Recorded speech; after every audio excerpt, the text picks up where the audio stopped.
Hello everyone! Welcome back po sa aming YouTube channel po. It's my Winona G. Develop po. Pasensya naman po sa aking background. So kayo po ba ay naghahanap ng trabaho dito sa Canada? Nandito na sa Canada o outside Canada? Outside in Philippines?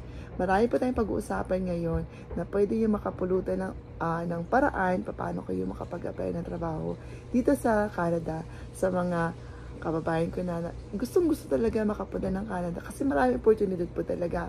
So, sharing lang po. Pasensya na po sa background ko. Medyo nasa basement po ako. So, yeah guys, pag-usapan po natin.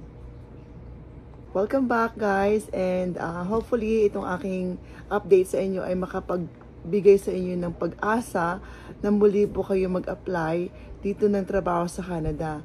So, isa pong na-discover ko lang po recently na pwede po kayo mag-apply ng trabaho dito sa Canada sa iba-ibang klaseng paraan po. So, may mga balita po talaga ngayon na na-stop po yung mga provincial nominee. May mga province po sa Canada or mga cities sa Canada na na-stop po yung kanilang program for provincial nominee for permanent residents. Pero meron pa rin po mga province sa Canada na pwede pa rin po kayo ma-PR kapag naka-apply kayo sa trabahong ito as work permit or with valid LIMIA po. So, pag-usapan po natin ang mga paraan kung paano at saan kayo makakahanap ng trabaho. Open po ito sa lahat, sa mga kababayan ko sa Pilipinas. Ibibigay sa inyo na agency na pwede nyo pong applyan sa atin sa Pilipinas. Pag-usapan po natin mamaya. At sa mga kababayan ko rin po na nandito na sa Canada as a tourist visa, may pag-asa po kayo makakuha ng LIMIA na hindi po kailangan magbayad ng malaking halaga. Kasi ang dami ko po nababalitaan talaga na mga kwento na ang LIMIA po ngayon binibili daw po. Hindi naman po ako masyadong confirm, pero marami po talaga nagsasabi na nabibili po ang LIMIA. Pero sana po hindi po kayo gumastos ng ganun kalaki kasi may iba pang paraan. Maging patience lang po talaga tayo sa pag-a-apply at paghahanap ng trabaho dito sa Canada. So, guys, and also gusto ko lang po i-shoutout na thank you na share niyo po sa akin na may nag-share po sa akin ng aming videos po sa YouTube, sa TikTok. So, sana naman po i-shoutout nyo naman po yung aming YouTube para mapupuntahan ng ibang tao. So, kung kakausapan nyo po yung mag-inquire sa inyo, sana po tama po ang information na ibibigay ninyo at hindi po sila ma-false scammer po. Okay? So, salamat po at sana po mag-ingat lang po talaga tayo sa ating kausap kung sila po ay legit or mayroon po silang in-offer talaga na trabaho para sa atin. So, yan guys. So, una pong isa-shoutout ko yung mga kababayan ko na nandito na po sa Canada as a tourist visa. So guys, ito po ay na-share lang po din po sa akin na gusto ko i-share sa inyo. Pero sinearch ko po yung company na pwede yung applyan. Tapos po, pwede po kayo pumunta doon sa kanilang website para po kayo ay makapag-submit ng inyong resume po. Ito po muna ang uunahin ko. So ito po yung province dito sa Canada sa Manitoba. So sila po ay may open po sa mga kababayan ko na gusto pong mag-apply at makakuha po ng valid LIMIA. Kasi itong company na ito po is if you are a tourist visa in Canada but you wanted to stay with a work permit, you can apply to this company po. So, ang trabaho po full-time and permanent po ang kailang ina-offer. So, ang kailang trabaho pong open po sa company na ito is food counter attendant. Sikat po na company ang iyong papasukan, food counter attendant po. And then, that's a full-time job.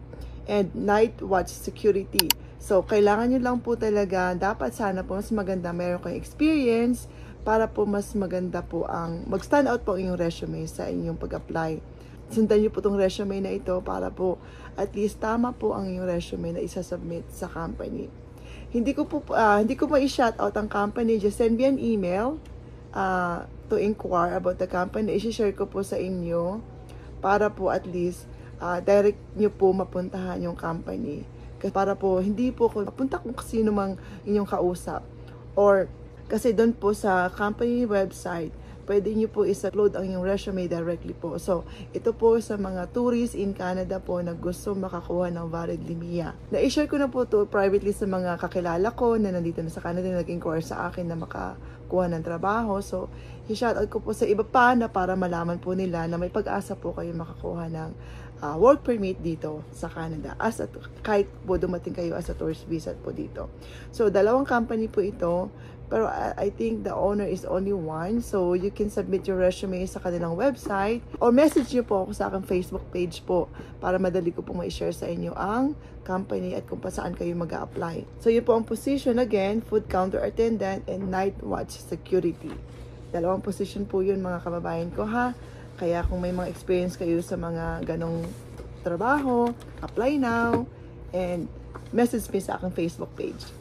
So, next po is yung sa mga kababayan ko sa Pilipinas na gusto mag-apply ng trabaho dito sa Canada. Ang agency po ay, ang pangalan po ng agency is Staff House International Resources. Yan po yung pangalan ng agency. Ang address po ng head office address po nila is 43 West Point Street, Cubao, 110 ng Quezon City, Philippines po. Ang contact number po is 632-8913-33333. So, meron din po silang office sa Cebu. Pwede din po kayo mag-apply kung taga Visayas po kayo. So, ang address po is room number 506, Crisha Building, Gonzales Compound, Gorordo Avenue, Lahog, 6000 Cebu City, Philippines. Ang contact number po is 6332-260-2085. So, you can also send an email sa cebu@staffhouse.com and also sa main office po nila, info@staffhouse.com.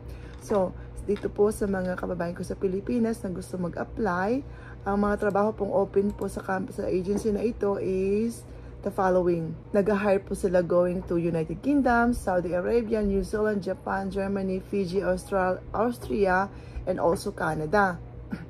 So, there's so many, merong cook, field operators, but I can share the website para po ma-explore nyo po yung mga position na pwede nyo applyan.